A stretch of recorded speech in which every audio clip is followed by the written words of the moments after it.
একজন ব্যবসায়ী যেরকম তার ব্যবসার লাভ লস পুষিয়ে নেওয়ার জন্য তার যেরকম কিছু সিজন আছে, মৌসুম আছে, ঠিক একইভাবে একজন ইমানদার মুসলমানের সারা বছরের আমল এবং ইবাদতের ঘাটতিকে পুষিয়ে নেওয়ার জন্য আল্লাহ রাব্বুল আলামিন দুটি বৃহৎ ইবাদতের মৌসুম দিয়েছেন আমাদেরকে।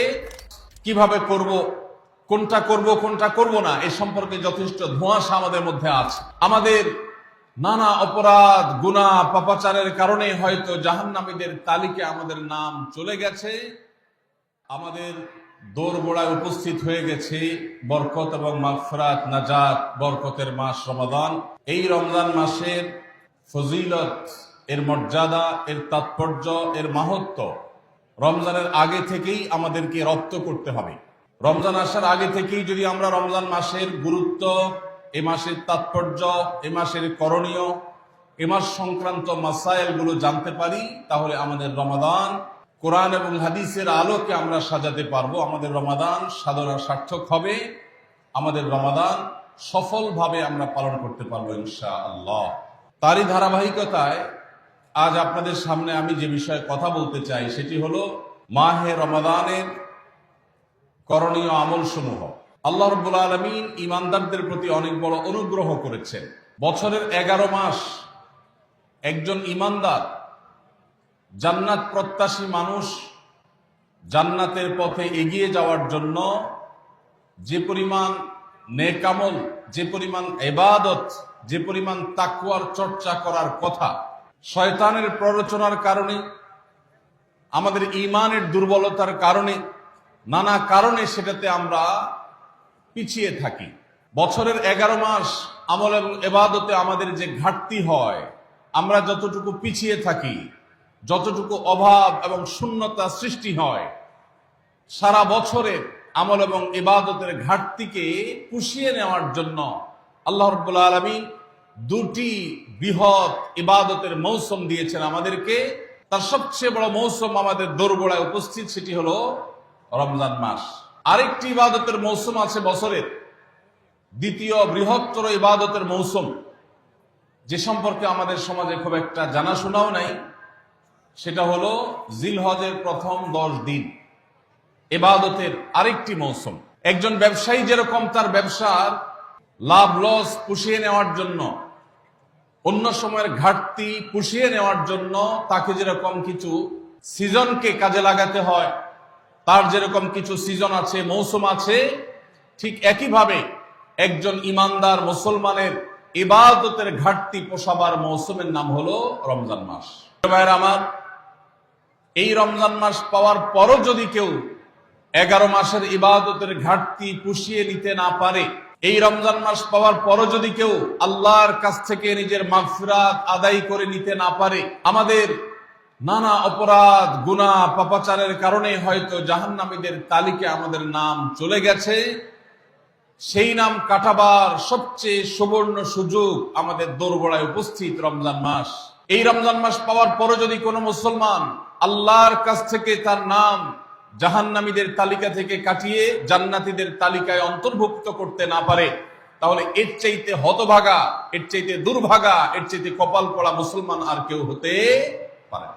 প্রিয় ভাইরা আমার, জীবনে আল্লাহ তাআলা আমাদেরকে অনেক রমজান মাস দিয়েছেন। আল্লাহ নবী সাল্লাল্লাহু আলাইহি সাল্লাম খোদ তার জীবনে তিনি রমজান পেয়েছেন সাকুল্যে 8টা। দ্বিতীয় হিজরিতে আল্লাহ রাব্বুল আলামিন রমজানের রোজা ফরজ করেছেন।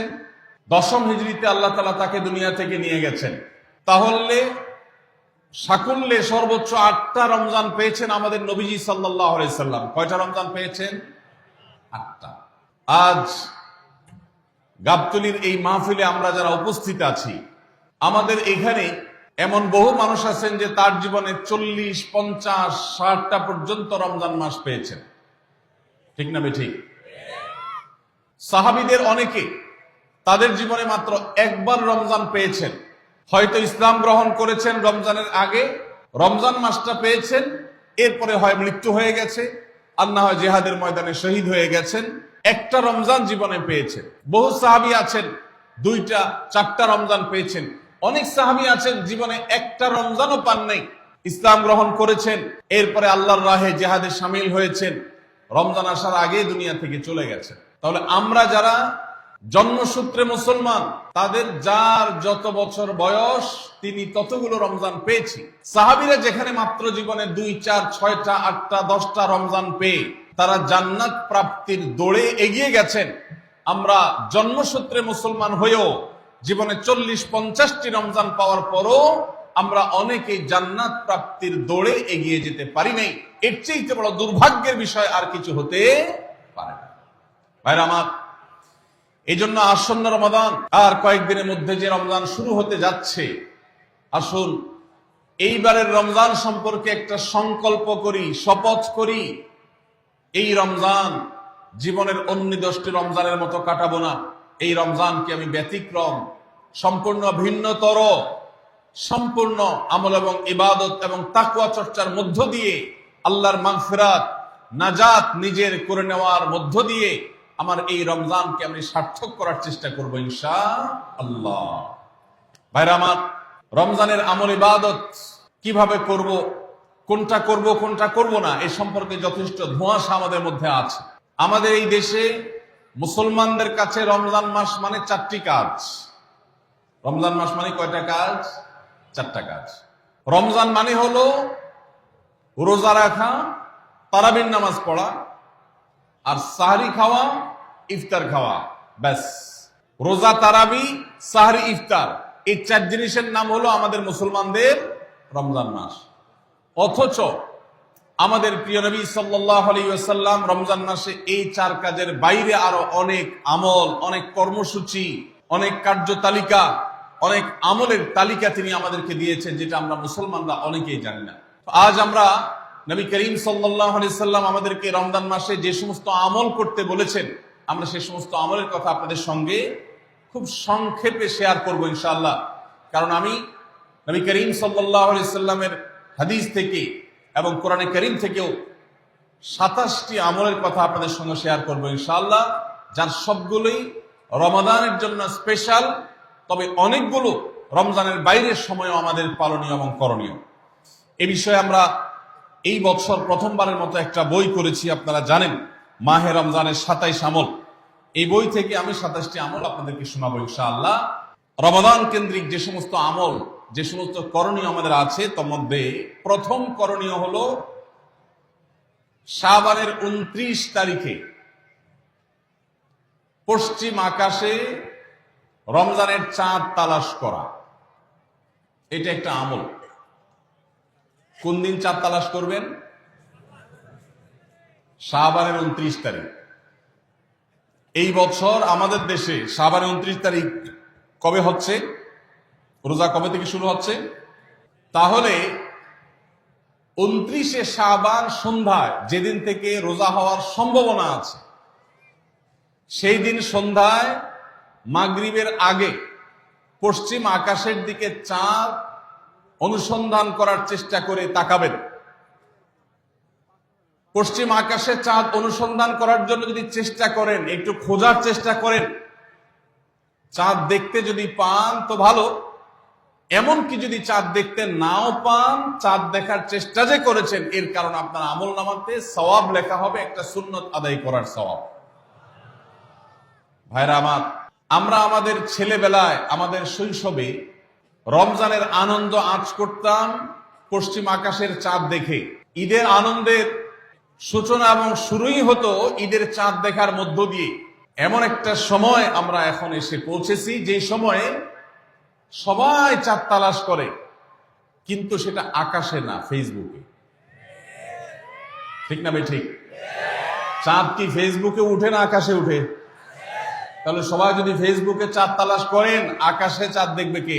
ও ইসলামী ফাউন্ডেশনের হেলাল কমিটি, চাঁদ দেখা কমিটির কিছু মানুষ, তাদের উপরে নির্ভর করে 18-20 কোটি মানুষ তারা ফেসবুকে তাকায় আছে। এটা খুবই দুর্ভাগ্যজনক একটা বাস্তবতা। নবী করিম সাল্লাল্লাহু আলাইহি ওয়াসাল্লামের হাদিসটা আমরা লক্ষ্য করি, তিনি বলেছেন, সুমু লিরুয়াতিহি ওয়া আফতিরু লিরুয়াতিহি, তোমরা চাঁদ দেখে সিয়াম সাধনা করবে, চাঁদ দেখে রমাদান উদযাপন করবে, চাঁদ দেখে রমাদানের ইবাদত বন্দেগী করবে, আর চাঁদ দেখে তোমরা ঈদ উদযাপন করবে। চাঁদ দেখে তিনি আমাদেরকে রোজা রাখতে বলেছেন, অতএব চাঁদ দেখতে হবে কি হবে না? ভাইরা আমার, বিলুপ্ত হওয়া মৃত প্রায় সুন্নাহগুলোর মধ্যে থেকে একটা হলো চাঁদ তালাশ করার সুন্নাহ। এটা ফরজে কিফায়া, মুসলিম সমাজের কেউ যদি না করে সবাই গুনাহগার হবে। এটা খুবই রিস্কি একটা বিষয়, দুর্ভাগ্যজনক একটা বিষয় যে 20 কোটি মানুষের রমজান মাত্র মুষ্টিমেয় কয়েকজন মানুষের দেখার উপর নির্ভর করবে। ভাইরা আমার, আমরা পশ্চিম আকাশে চাঁদ দেখার চেষ্টা করব ইনশাআল্লাহ। যদি চাঁদ দেখতে পান আপনি, তাহলে নবী সাল্লাল্লাহু আলাইহি সাল্লামের সেখানে একটা দোয়া পড়বেন, আল্লাহুম্মা আহিল্লাহু আলাইনা বিল ইয়ুমনি ওয়াল ঈমান ওয়াস সালামাতি ওয়াল ইসলাম রব্বি ওয়া রাব্বুকাল্লাহ। চাঁদকে লক্ষ্য করে বলবেন, চাঁদের সাথে কথা বলবেন। চাঁদ আপনার কথা হয়তো বুঝবে না, কিন্তু আল্লাহর এরকম সৃষ্টি যারা আমাদের কথা বুঝতে পায় না, তাদেরকে লক্ষ্য করে কিছু বলার মানে হলো আপনি মূলত আপনার মনের আকুতিকে প্রকাশ করছেন। চাঁদকে লক্ষ্য করে নবী সাল্লাল্লাহু আলাইহি সাল্লাম চাঁদ দেখলে পড়তেন, আল্লাহুম্মা আহিল্লাহু আলাইনা বিল ইয়ুমনি ওয়াল ঈমান। হে আল্লাহ, এই যে চাঁদ আমি দেখতে পাচ্ছি, এই চাঁদের পুরো মাসটাকে যে আমার জন্য বরকত এবং ঈমান দিয়ে পরিপূর্ণ করে দিন। এই চাঁদ পুরো মাস জুড়ে থাকবে, অতএব পুরো মাস জুড়ে এই চন্দ্র মাসে আমি আপনার কাছে আমার জীবনে প্রভূত বরকত, কল্যাণ এবং ঈমান আপনার কাছ থেকে চাই। ওয়াসসালামাতি ওয়াল ইসলাম, এবং আমি নিরাপত্তা চাই।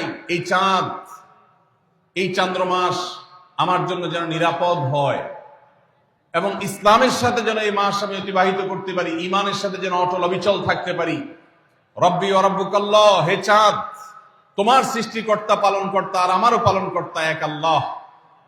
ভাইরা আমার, চাঁদ দেখার চেষ্টা করা যাবে তো ইনশাআল্লাহ? সোশ্যাল মিডিয়াতে আপনি চাঁদের খবর খোঁজেন, দোষ নাই, কিন্তু আমরা সবাই যদি সোশ্যাল মিডিয়াতে চলে যাই, পশ্চিম আকাশে চাঁদটা দেখবে কে? দুর্ভাগ্য। মসজিদ মাদ্রাসার ছাত্ররা, ওলামা একরাম, তারাও চাঁদ তালাশ করতে দেখা যায় খুবই কম, খুবই নগণ্য। আল্লাহ তাআলা আমাদের সবাইকে মৃত প্রায় সুন্নাহকে জিন্দা করার তৌফিক দান করুন। এই বছর 29শে রমাদান শুক্রবারে হবে না শনিবারে হবে? কে কে চাঁদ দেখবেন হাত তোলেন। আল্লাহ আমাদের সবাইকে চাঁদ দেখার তৌফিক দান করুন। মৃত সুন্নাহকে জিন্দা করার নিয়তে চাঁদ দেখবেন ইনশাআল্লাহ। আল্লাহ আমাদের সবাইকে আমল করার তৌফিক দান করুন। ভাইরা আমার, তাহলে রমজান কেন্দ্রিক প্রথম আমল পেয়ে গেলাম, প্রথম কর্মসূচি পেয়ে গেলাম, সেটা হলো শাবানের শেষ তারিখে পশ্চিম আকাশে চাঁদ তালাশ করবো ইনশাআল্লাহ। নাম্বার 2, রমজানের দ্বিতীয় আমল, যেটা রমজানের প্রধান আমল মূলত কি সেটা বলেন দেখি। রমজানের প্রধান আমল কি ভাই? রোজা রাখা। মাশাআল্লাহ, উত্তর সঠিক। রোজা রাখা রমজানের সুন্নত না মুস্তাহাব? ফরজ। ফরজ মানে হলো আল্লাহর সেই নির্দেশ, যেই নির্দেশ লঙ্ঘন করলে জাহান্নামের শাস্তি অবধারিত, জাহান্নামের শাস্তি এড়ানো যাবে না, যে নির্দেশ মান্য করা আবশ্যক, এরকম একটি ফরজ। ইসলামের স্তম্ভ কয়টা ভাই? 5টা। নবী করিম সাল্লাল্লাহু আলাইহি সাল্লাম বলেছেন, বুনিয়াল ইসলামু আলা খামস। ইসলাম দাঁড়িয়ে আছে 5টি ফাউন্ডেশনের উপরে, 5টি খুঁটির উপরে, 5টি ভিত্তির উপরে। সেই 5টি ভিত্তির 1 নম্বর হলো শাহাদাতি আল্লাহ ইলাহা ইল্লাল্লাহ ওয়া আন্না মুহাম্মাদান রাসূলুল্লাহ। আল্লাহ ছাড়া ইবাদত এবং উপাসনার উপযুক্ত আর কেউ নাই, আর মুহাম্মদ সাল্লাল্লাহু আলাইহি সাল্লাম আল্লাহর পাঠানো রাসূল, এই কথার সাক্ষ্য মুখে দেওয়া, এটা হলো 1 নম্বর স্তম্ভ। স্তম্ভ নম্বর 2, 5 ওয়াক্ত নামাজ আদায় করা। স্তম্ভ নম্বর 3, যাকাত আদায় করা, যাদেরকে আল্লাহ সামর্থ্য দিয়েছেন, সচ্ছলতা দিয়েছেন। স্তম্ভ নম্বর 4, হজ করা। স্তম্ভ নম্বর 5, রমজানের রোজা রাখা। তবে অনেক হাদিসে রমজানের রোজাকে 4 নম্বরে আর হজকে 5 নম্বরে রাখা হয়েছে। তাহলে রমজান মাসের রোজা রাখা এটা শুধু ফরজ না, মৌলিক ফরজ। নবী করিম সাল্লাল্লাহু আলাইহি সাল্লাম বলেছেন, যদি কেউ জীবনে একটি রোজাও শরিয়া গ্রাহ্য ওযর ছাড়া কেউ যদি ভঙ্গ করে, রোজা না রাখে, রমজানের পরে যদি সে সারা জীবনও রোজা রাখে, দায় মুক্ত হয়তো হয়ে যাবে, সে কাজা আদায় করেছে, কাফারা আদায় করেছে, দায় মুক্ত হয়তো হয়ে যাবে, কিন্তু রমজানের একটা রোজা রেখে আল্লাহর কাছে যে পরিমাণ মর্যাদার অধিকারী হওয়ার কথা, সারা জীবন রোজা রেখেও রমজানের ওই একটা রোজার ক্ষতিপূরণ করা সম্ভব নয়। এই জন্য সবাই রমজান মাসে ফরজ রোজা রাখবো তো ইনশাআল্লাহ। বয়স্ক সুস্থ ইমানদারের জন্য রমজানের রোজা রাখা ফরজ। ভাইরা আমার, পৃথিবীতে আজ অনেক বিজ্ঞানী রোজা বা ফাস্টিং এর উপরে গবেষণা করে অনেক বড় বড় পদক, অনেক বড় বড় পুরস্কার জিতেছে। এখন ডাক্তাররাও আমাদেরকে বলে যে একটা সময় আমরা যেন ফাস্টিং করি, একটা সময় আমরা যেন না খেয়ে থাকি, এটা আমাদের স্বাস্থ্যের জন্য ভালো। নবী সাল্লাল্লাহু আলাইহি সাল্লাম সেই ১৫০০ বছর আগে আল্লাহর দেয়া বিধান আমাদেরকে জানিয়েছেন। রমজানে পুরো মাস রোজা, শাবানে মুহররমে বেশি বেশি নফল রোজা, সোমবার বৃহস্পতিবার সাপ্তাহিক রোজা, চাঁদের ১৩, ১৪, ১৫ আইয়ামে বীজের মাসিক রোজা। নিয়মিতভাবে এই রোজায় সিয়াম গুলো যদি পালন করি আমরা, তাহলে আল্লাহর সন্তুষ্টি এবং জান্নাত লাভ যেমন হবে, ঠিক একইভাবে আমরা দুনিয়াতে সুস্থ সবল থাকতে পারবো। আমাদের শরীরে অতিরিক্ত যে চর্বি তৈরি হয়, বিশেষ করে আজকের বিশ্ব বাস্তবতায়, এই চর্বিগুলোকে বার্ন করার জন্য রোজার কোনো বিকল্প নাই। যদিও চর্বি বার্নের উদ্দেশ্যে রোজা রাখলে সে রোজা রোজা নয়। আমাদের উদ্দেশ্য হবে আল্লাহর সন্তুষ্টি অর্জন, পাশাপাশি পার্থিব উপকারিতা এমনি পেয়ে যাব। আল্লাহ আমাদের সবাইকে রমজান রোজা রাখার তৌফিক দান করুন। ভাইরা আমার, নবী করিম সাল্লাল্লাহু আলাইহি ওয়াসাল্লাম তিনি বলেছেন, যে ব্যক্তি রমজানে ঈমান এবং ইখলাসের সাথে আল্লাহকে খুশি করবার জন্য রমজান রোজা রাখবে, আল্লাহ তার পূর্বের সমস্ত গুনাহ মাফ করে দিবেন। অনেক যুবক আছেন গ্যাস্ট্রিকের অজুহাতে, অনেকে আছেন প্লাস্টিকের অজুহাতে রোজা রাখেন না। কারো গ্যাস্ট্রিক, কারো প্লাস্টিক। সামান্য একটু রোজা রাখতে যে যুবক পারে না, সে নিজেকে মুসলিম দাবি করে কোন মুখে? মাত্র ১২-১৪ ঘন্টা যে না খেয়ে থাকার মতো চ্যালেঞ্জ নিতে পারে না, সে আবার কিসের মুসলমান দাবি করে নিজেকে? এই জন্য ভাইরা সবাই রোজা রাখবো তো ইনশাআল্লাহ। বাসা বাড়িতে বাচ্চাদেরকে কৈশোর বয়স থেকে তাদেরকে রোজা রাখতে শেখাবেন। সাহাবায়ে কেরাম আশুরার রোজা পর্যন্ত বাচ্চাদেরকে রাখাতেন এবং তাদেরকে খেলনা দিয়ে ভোলাতেন, রোজা রাখতে তাদের সাহায্য করতেন। আজ এমন এক প্রজন্ম আমরা গড়ে তুলছি, যেই প্রজন্ম শুধু ভোগ শিখেছে, ত্যাগ শিখে নাই। বাচ্চা কাচ্চাদেরকে দেখবেন মা বাপ বড় বড় মোবাইল, স্মার্টফোন তাদের হাতে তুলে দিচ্ছেন। তারা মুখ দিয়ে কোনো কথা বললেই সেটা নেওয়ার জন্য, কেনার জন্য বাপ মা অস্থির ব্যাকুল হয়ে যাচ্ছেন। তাদেরকে সংগ্রাম, ত্যাগ, চ্যালেঞ্জ নেওয়া, এগুলো তাদেরকে শেখাচ্ছেন না। মনে রাখবেন, ভোগ করতে কোনো যোগ্যতার দরকার হয় না, ত্যাগ করতে যোগ্যতার দরকার হয়। ভোগ করতে সবাই পারে, ত্যাগ করতে সবাই পারে না। এজন্য সন্তানকে ভোগ নয়, ত্যাগ শেখাতে হবে। আল্লাহ আমাদেরকে তৌফিক দান করুন। আপনার বাচ্চা যদি রোজা রাখা শিখে, শখ করে রোজা রাখে, তাকে বাধা দিবেন না, তাকে রোজা রাখতে দিবেন। কারণ সে রোজা রাখার মধ্য দিয়ে গরিব অভাবী মানুষের কষ্ট অনুভব করবে, ফিল করবে। সে রোজা রাখার মধ্য দিয়ে আল্লাহর নৈকট্যের ফিলিংস তার মধ্যে আসবে, ইসলামী সংস্কৃতিকে সে অনুভব করবে, আঁচ করবে। এই জন্য সন্তানকে কৈশোর বয়স থেকেই, কিশোর বয়স থেকেই তাকে রোজা রাখতে সাহায্য করবেন ইনশাআল্লাহ। ঠিক আছে না ভাই? বাচ্চাদের প্রথম হয়তো রোজা অর্ধেক রাখবে, দুপুরে ভেঙে ফেলবে, এরপর না হয় বিকাল পর্যন্ত রাখবে, এরপর না হয় সন্ধ্যা পর্যন্ত রাখবে, কিন্তু অভ্যাস তাকে গড়ে তুলতে হবে। আল্লাহ আমাদেরকে তৌফিক দান করুন। ভাইরা আমার, তাহলে রমজানের প্রধান আমল রোজা রাখা। এই রোজা ইচ্ছাকৃত শরিয়া গ্রাহ্য ওজর ছাড়া ভাঙা জায়েজ নাই, হারাম। যদি কেউ ভাঙে অথবা না রাখে সে ফাসিক। অতএব এই রোজার চর্চা আমাদের করতে হবে। আল্লাহ আমাদের সবাইকে তৌফিক দান করুন। ৩ নম্বর আমল হলো রাতে তারাবির নামাজ আদায় করা। রাতে কি আদায় করা ভাই? তারাবির নামাজ আদায় করা কি ফরজ না নফল? ফরজ না সুন্নত? সুন্নত, সুন্নতে মুআক্কাদা। নবী করিম সাল্লাল্লাহু আলাইহি সাল্লাম বলেছেন, মান কামা রমাদানা ঈমানান ওয়া ইহতিসাবা গুফিরা লাহু মা তাকাদ্দামা মিন যামবি। যে ব্যক্তি রমজান মাসে রাতে দাঁড়িয়ে তারাবির নামাজ পড়বে, তার পূর্বের সমস্ত গুনাহ খাতা মাফ করে দেওয়া হবে। এই জন্য তারাবির নামাজ পড়বো তো ইনশাআল্লাহ। তারাবির নামাজ 4G গতিতে হবে না 5G গতিতে? কি বলেন? 4G না 5G? ভাইরা আমার, সবকিছুতে গতি ভালো না, সবকিছুতে গতি ভালো না। নেটের গতি যত বেশি হয় তত ভালো, কিন্তু নামাজের গতি, ইবাদত, সিজদার গতি, তারাবির গতি যত কম হয়, যত ধীরে ধীরে হয়, যত শান্তশিষ্ট ভাবে হয়, তত আল্লাহর কাছে বেশি মর্যাদাবান হয়। অতএব মহল্লার হাফেজ সাহেবদেরকে তাড়াতাড়ি নামাজ শেষ করার জন্য দৌড়ের উপর রাখবেন? ক্রিকেট খেলা আছে হুজুর আজকে, একটু খেয়াল রাখেন, বলবেন? ভাইরা আমার, আমরা তারাবির নামাজের কথা যখন স্মৃতিতে কল্পনায় আমরা ভাবি, তখন আমাদের স্মৃতিতে তুফান মিল মার্কা একটা নামাজ ভেসে উঠে, ঠিক না ঠিক? 5 ওয়াক্ত নামাজ এত তাড়াহুড়া করা হয় না তারাবি যত, অথচ তারাবি এটা তারবিহাত এর বহু বচন আরবি শব্দ, যার অর্থ হলো আরামের সাথে, ধীরস্থিরতার সাথে, রেস্ট করে করে যে নামাজ আদায় করা হয় তার নাম তারাবি। নাম হলো আরামের সাথে করা, আর আমরা করি ব্যারামের সাথে তাড়াহুড়ো করে। এই জন্য এলাকা এলাকা তারাবি ধীরে ধীরে পড়ার জন্য উদ্যোগ নেবেন তো ইনশাআল্লাহ। ইমাম সাহেবদেরকে, হাফেজ সাহেবদেরকে উদ্বুদ্ধ করবেন, ভাই হুলস্থুল করবেন না, কি পড়েন কিচ্ছু বুঝি না, এমন টান দেন শেষে যায় শুধু আলামুন তালামুন, আর এটা শুনে মনে করেন যে এখন স্টপ হয়েছে, এখন রুকুতে যাইতে হবে। এই নামাজ কি নামাজ? এটা তামাশা।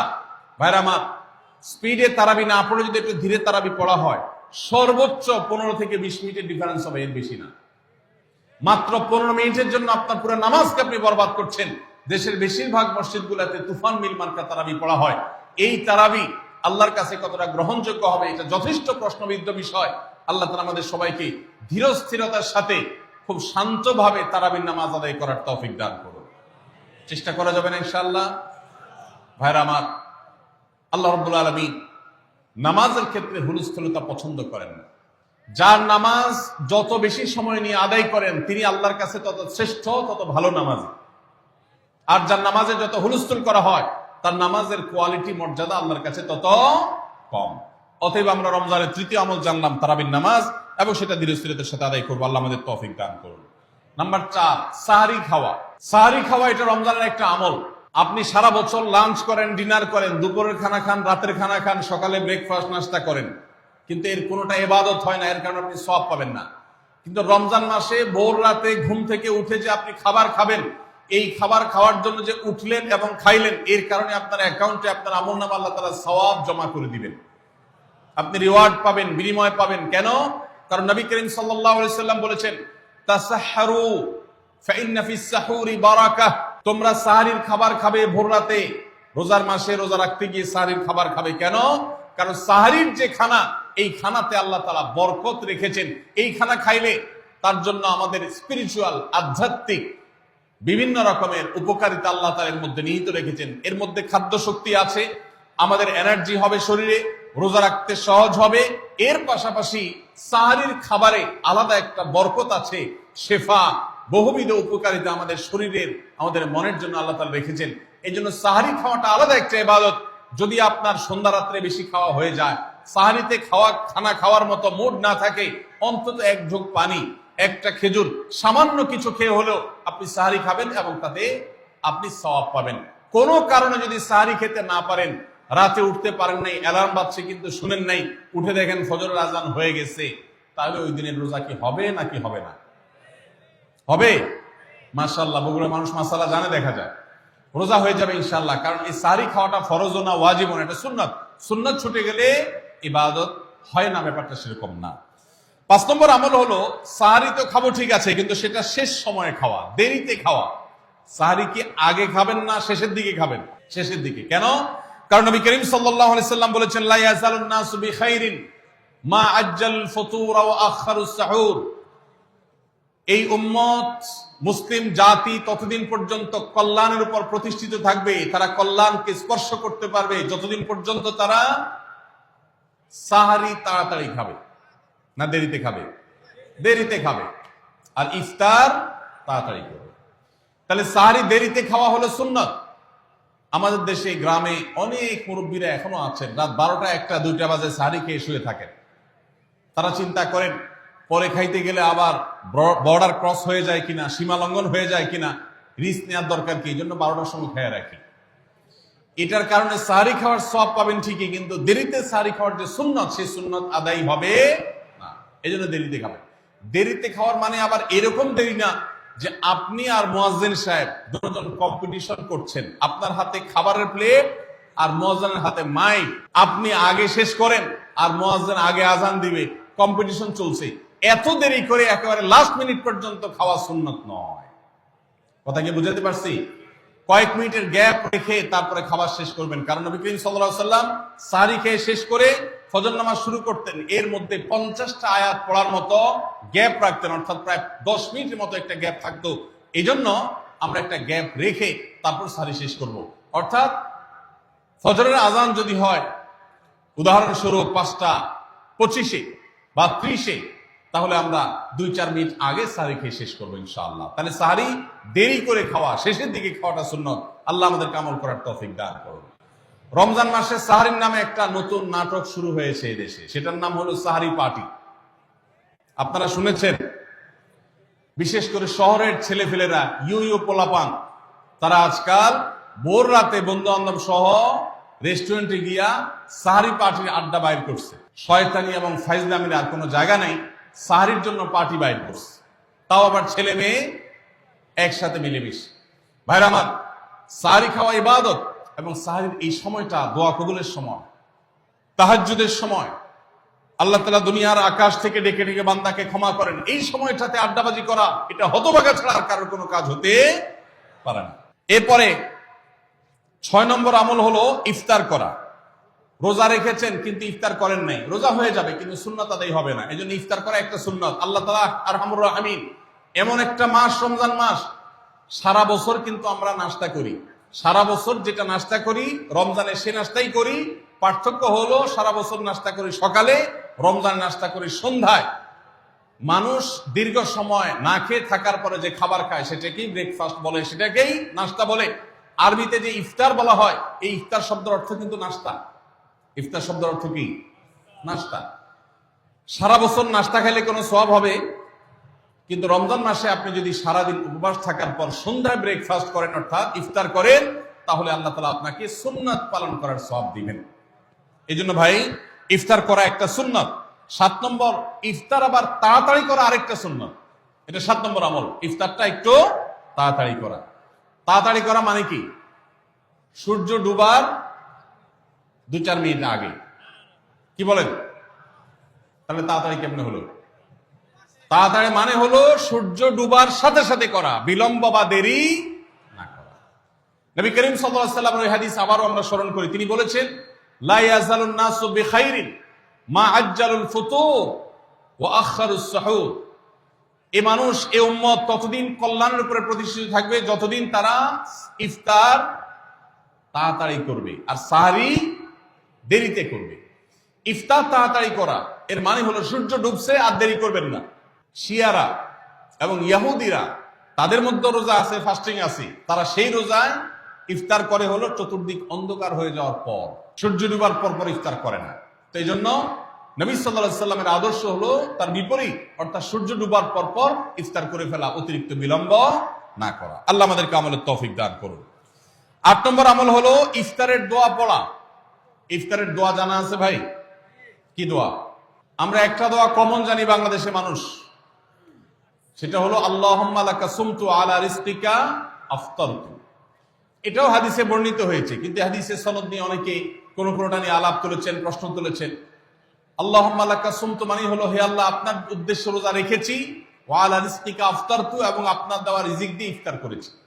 আর ইফতারের আরেকটা দোয়া হলো যাহাবাজ যামা ওয়াবতাল্লাতিল উরুক ওয়া সাবাতাল আজরু ইনশাআল্লাহ। এটা একটা দোয়া। যদি এগুলো দোয়ামূলক নয়, আমরা দোয়া বলছি, এটা মূলত আল্লাহর কাছ থেকে একটা প্রত্যাশা।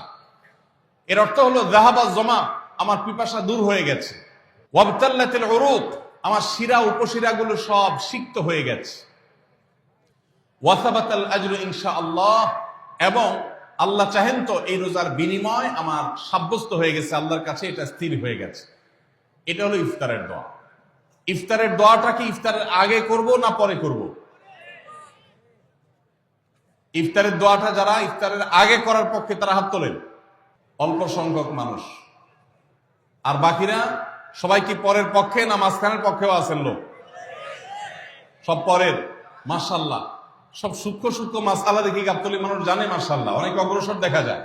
আল্লাহ আমাদের সবাইকে দ্বীনের জন্য কবুল এবং মঞ্জুর করুন, মাশাআল্লাহ। ভাইরা আমার, ইফতারের দোয়াটা ইফতারের পরে করতে হয়, যেটা বেশিরভাগ মানুষ জানে না, কিন্তু আমি অবাক হলাম যে এখানে বেশিরভাগ মানুষ আপনারা জানেন, মাশাআল্লাহ, নলেজেবল মানুষ বোঝা গেছে।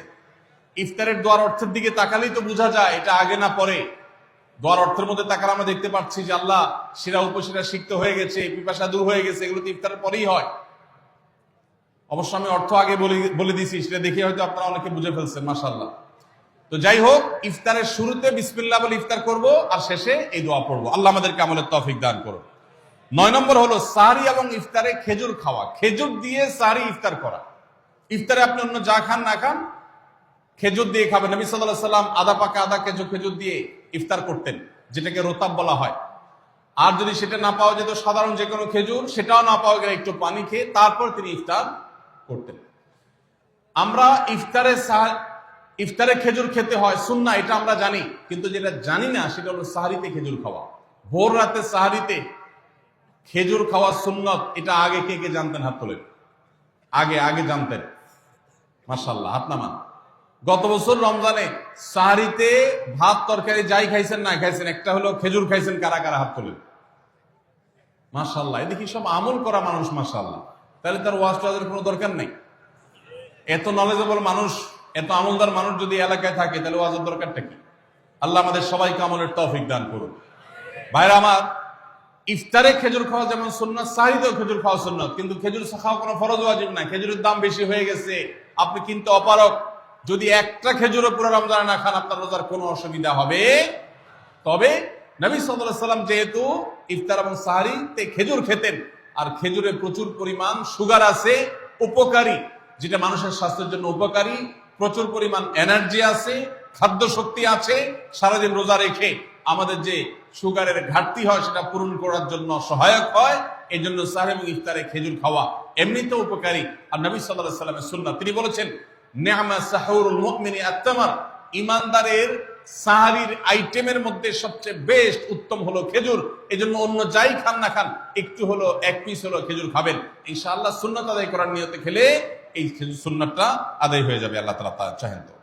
তাহলে 9 নম্বর আমল পেলাম হলো সাহরি এবং ইফতারিতে খেজুর খাওয়া। 10 নম্বর আমল হলো সকল প্রকার পাপাচার বর্জন করা, গুনাহের কাজ থেকে বিরত থাকা। এইটা হলো রমজান মাসের দ্বিতীয় সর্বোচ্চ গুরুত্বপূর্ণ আমল। সিরিয়ালে আমরা 10 নম্বরে বলেছি, কিন্তু 27টা রমজানের স্পেশাল আমলের মধ্যে সবচেয়ে গুরুত্বপূর্ণ আমল হলো রোজা রাখা, আর দ্বিতীয় সর্বোচ্চ গুরুত্বপূর্ণ আমল হলো সব ধরনের পাপাচার বর্জন করা, গুনাহের কাজ ত্যাগ করা। যদি কেউ রমজানে রোজা রাখে, আবার চোখ দিয়ে হারাম জিনিস মোবাইলে দেখে, স্ক্রিনে দেখে, পত্রিকার পাতায় দেখে, অফলাইনে দেখে, পরনারীর দিকে তাকায় থাকে, সে যদি কান দিয়ে হারাম জিনিস শুনে, গান বাদ্য, এই সমস্ত কিছু সে যদি উপভোগ করে, তাহলে তার এই রোজা আর উপোস থাকার মধ্যে কোনো পার্থক্য।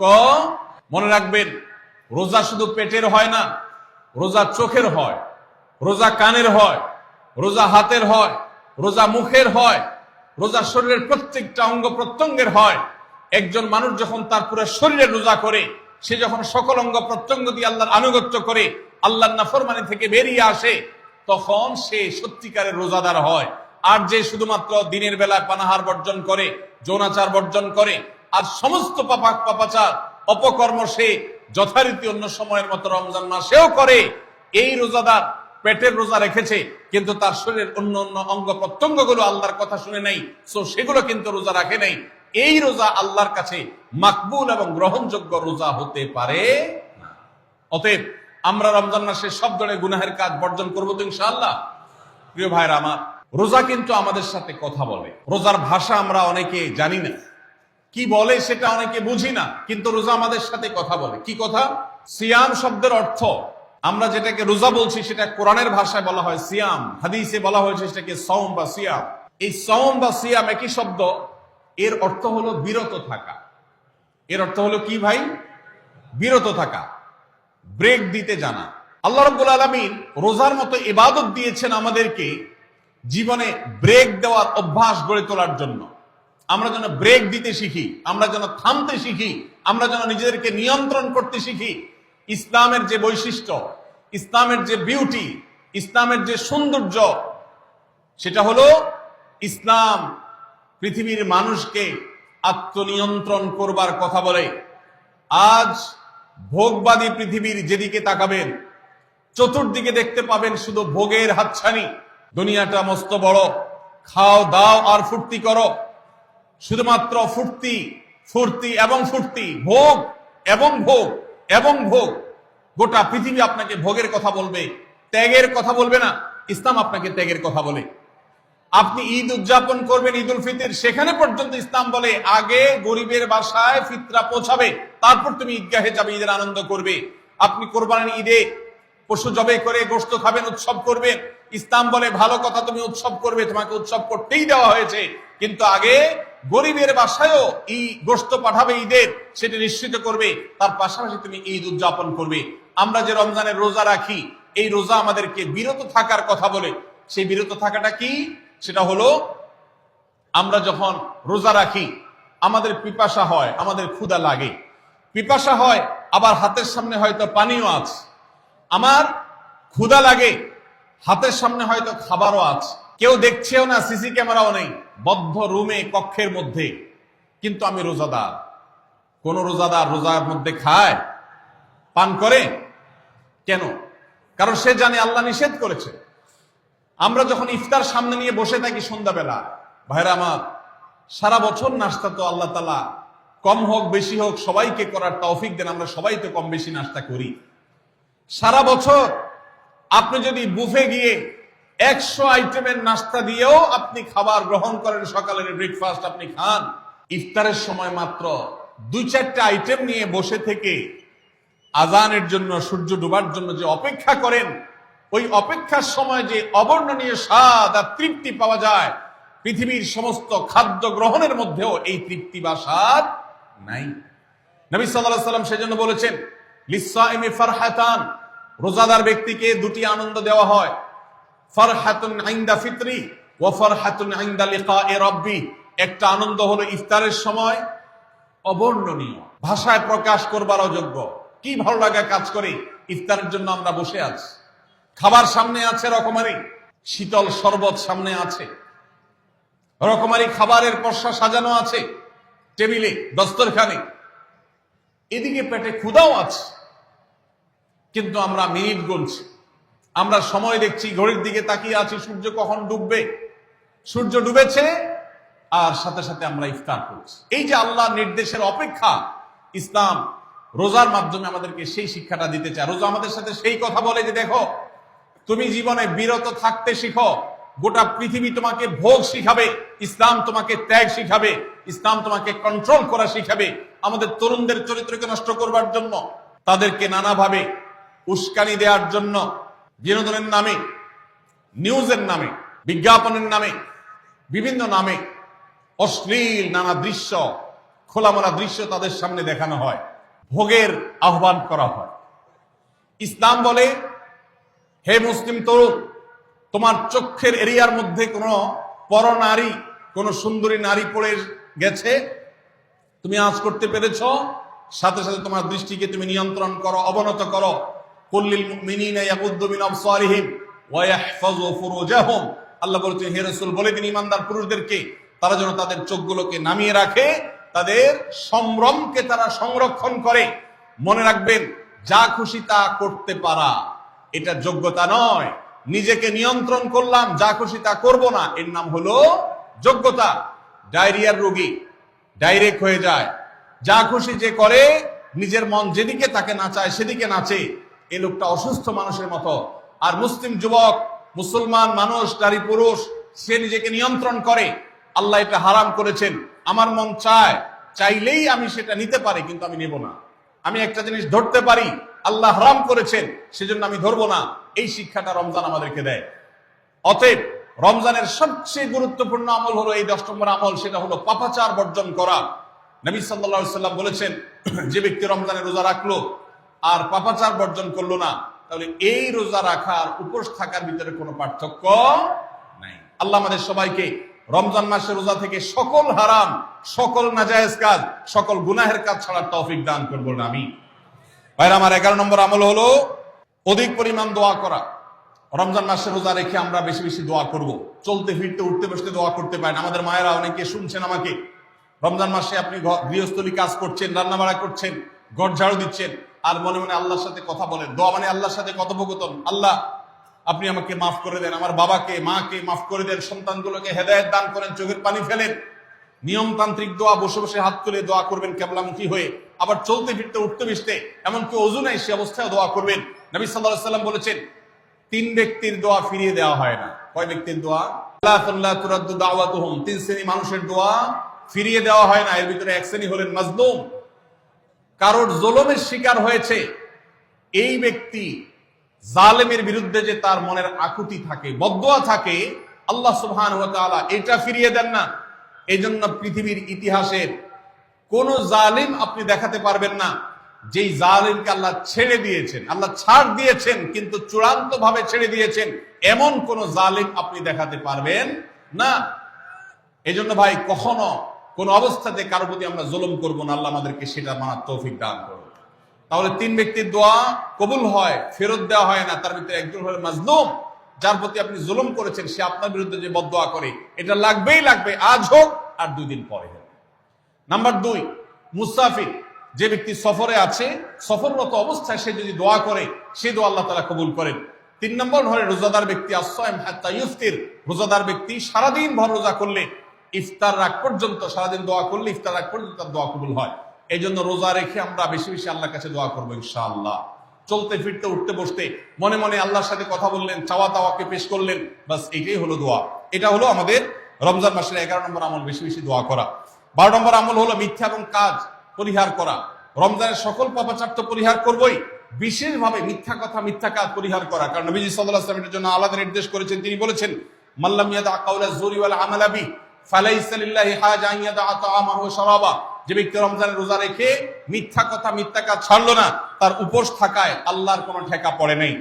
13 নম্বর আমল হলো অশ্লীলতা এবং বিবাদ, বিতণ্ডা, ঝগড়া, এগুলো পরিহার করা। কারণ নবী করিম সাল্লাল্লাহু আলাইহি ওয়াসাল্লাম তিনি আমাদেরকে রমজান মাসে রোজা রেখে অশ্লীলতা পরিহার করতে বলেছেন। মোবাইলে হারাম জিনিস দেখলেন, টেলিভিশনে হারাম জিনিস দেখলেন, বা কোনো পত্র পত্রিকাতে খারাপ জিনিস, নিষিদ্ধ জিনিস দেখলেন, পর্নারের সৌন্দর্য দেখে আপনি হারাম স্বাদ নেয়ার চেষ্টা করলেন, তাহলে আপনার রোজার অঙ্গহানি হলো, রোজা প্রাণহানি হলো। এই রোজা নয়।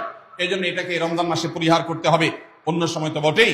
এবং সেই সাথে কেউ যদি আপনার সাথে ঝগড়া করতে আসে, নবীজি শিখাই দিয়েছেন, ফালিয়াকুল ইন্নী সায়েম, কেউ রোজা রাখা অবস্থায় ঝগড়া করতে আসলে বলবেন, ভাই আমি রোজাদার, আমি তোমার ঝগড়ার জবাব দিতে পারবো না।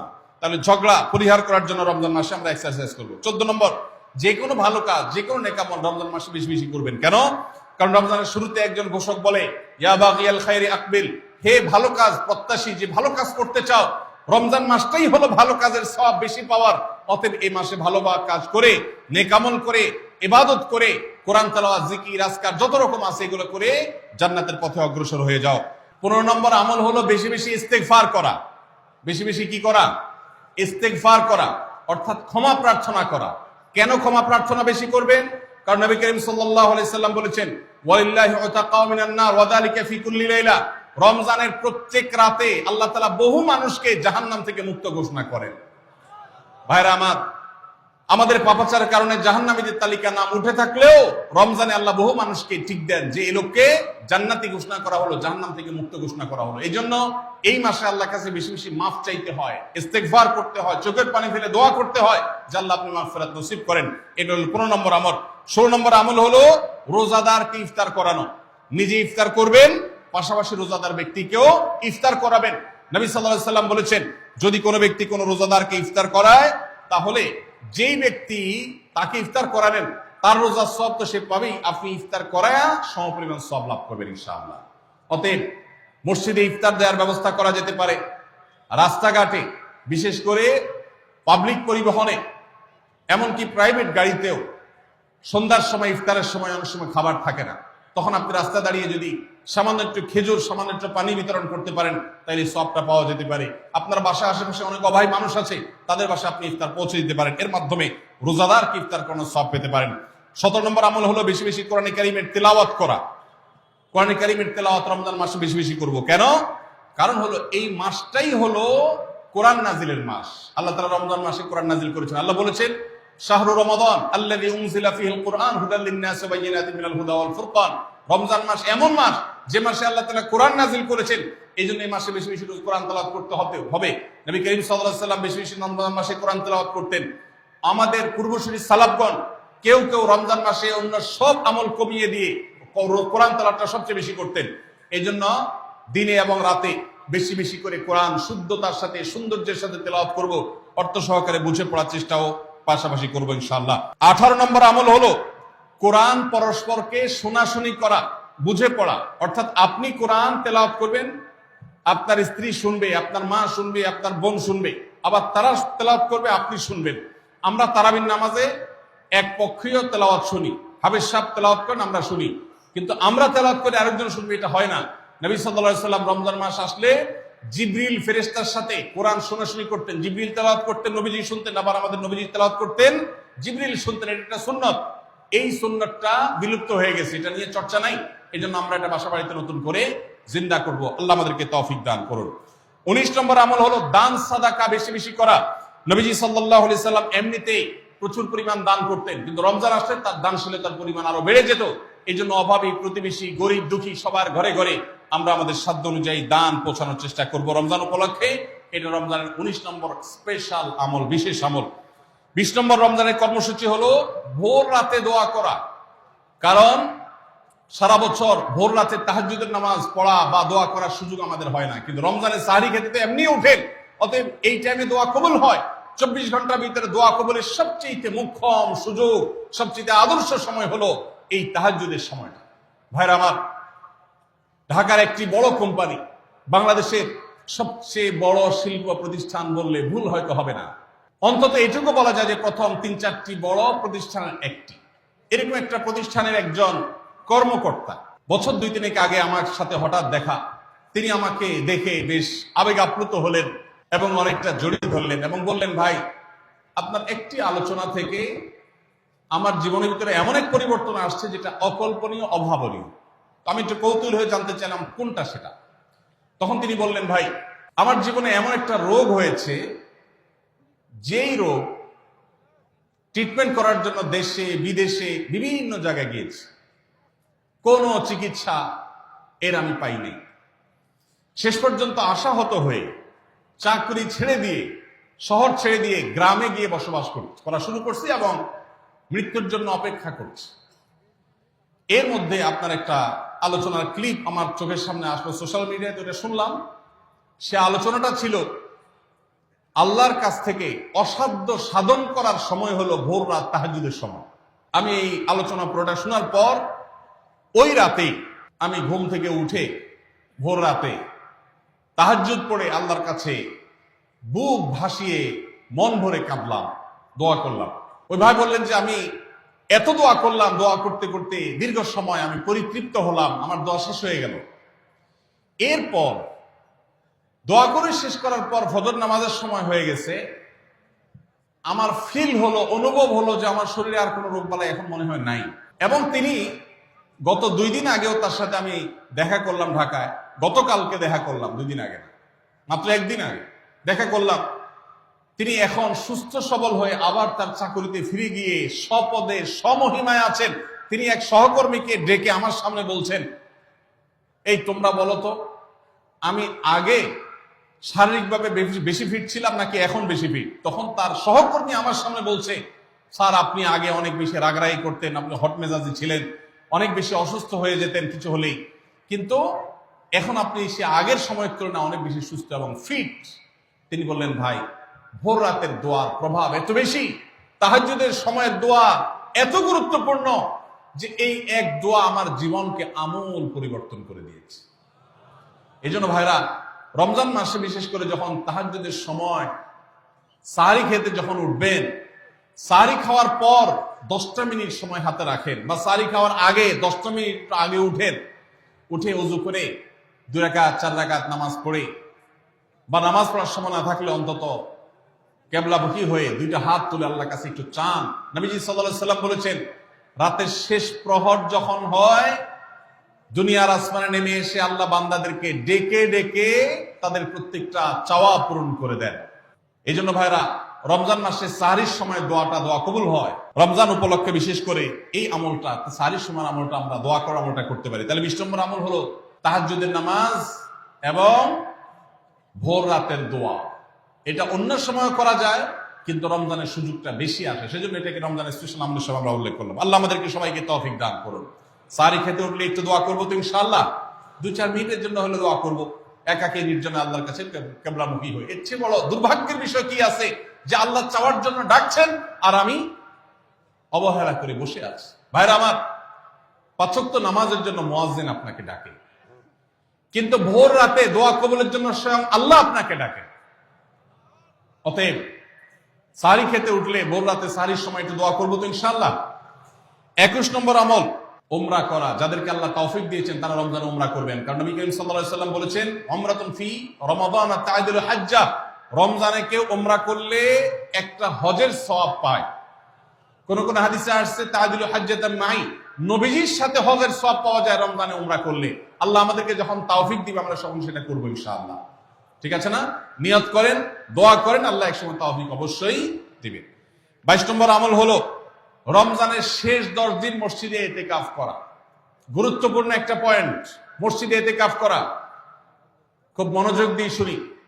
রাসূল করিম সাল্লাল্লাহু আলাইহি সাল্লাম রমজানের রোজা ফরজ হওয়ার পর থেকে নিয়ে তার মৃত্যু পর্যন্ত একটি বছরের জন্য রমজানের শেষ দশক মসজিদে ইতিকাফ করা ছাড়া ছিলেন না।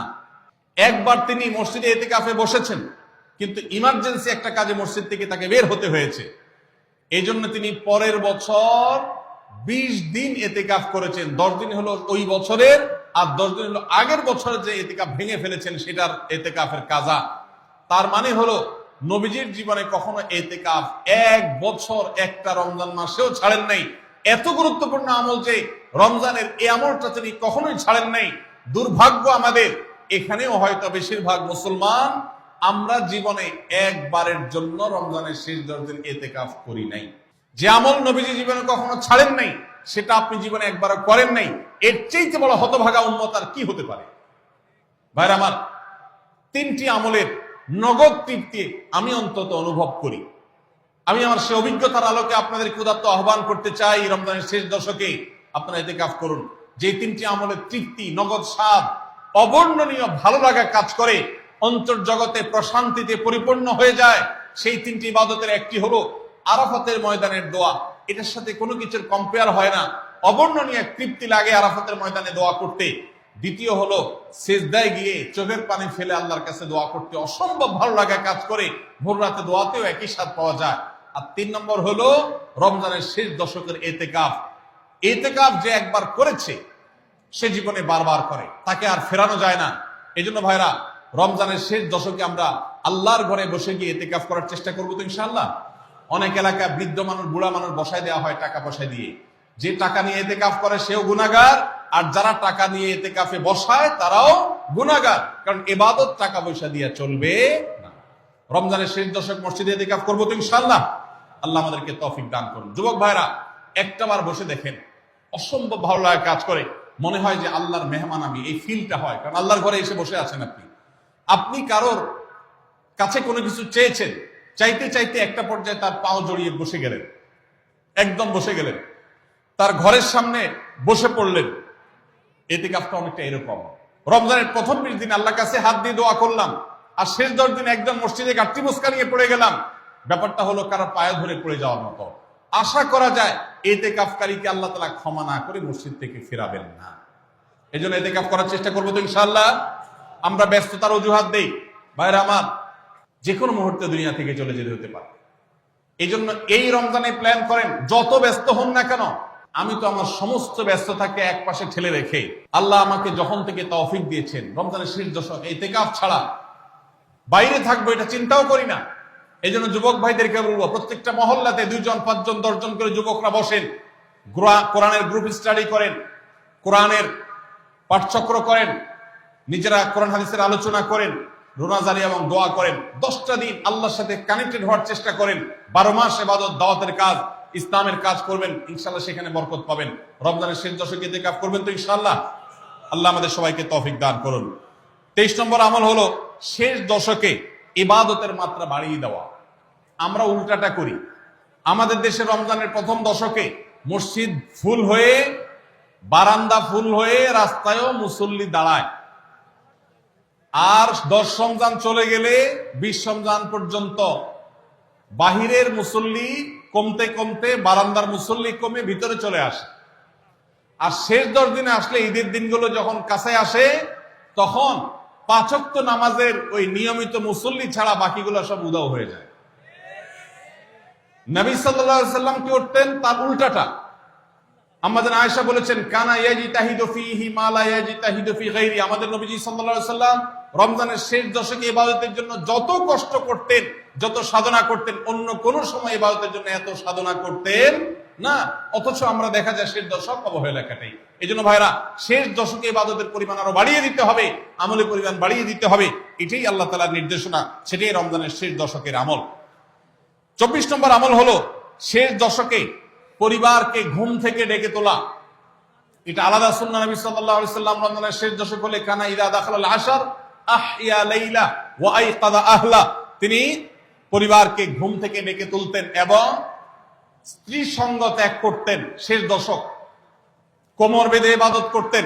এটা 24 নম্বর আমল। তাহলে শেষ দশক পরিবারকে ঘুম থেকে ডেকে তোলা। নবীজি অন্য কোন সময় ঘুম থেকে ইবাদতের জন্য ডাকতেন না, নফল নামাজ যার ইচ্ছা সে পড়বে, যার ইচ্ছা পড়বে না। কিন্তু শেষ দশক এত বড় অফার, এত বড় সুযোগ, কারণ লাইলাতুল কদর শেষ দশকে আছে। এই জন্য এই দশকে ইবাদতের জন্য পরিবারকে তিনি ডেকে তুলতেন। তারা শুয়ে থাকুক, তিনি এটা সহ্য করতেন না।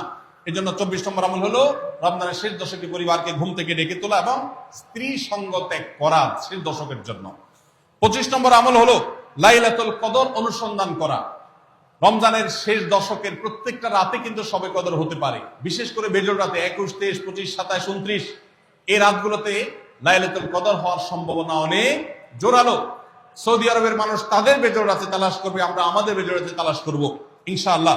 নবীজি সাল্লাল্লাহু আলাইহি সাল্লাম বলেছেন যে তাহাররাউ লাইলাতুল কদর ফিল বিতরি মিনাল আশরিল আওয়াখির মিন রমাদান।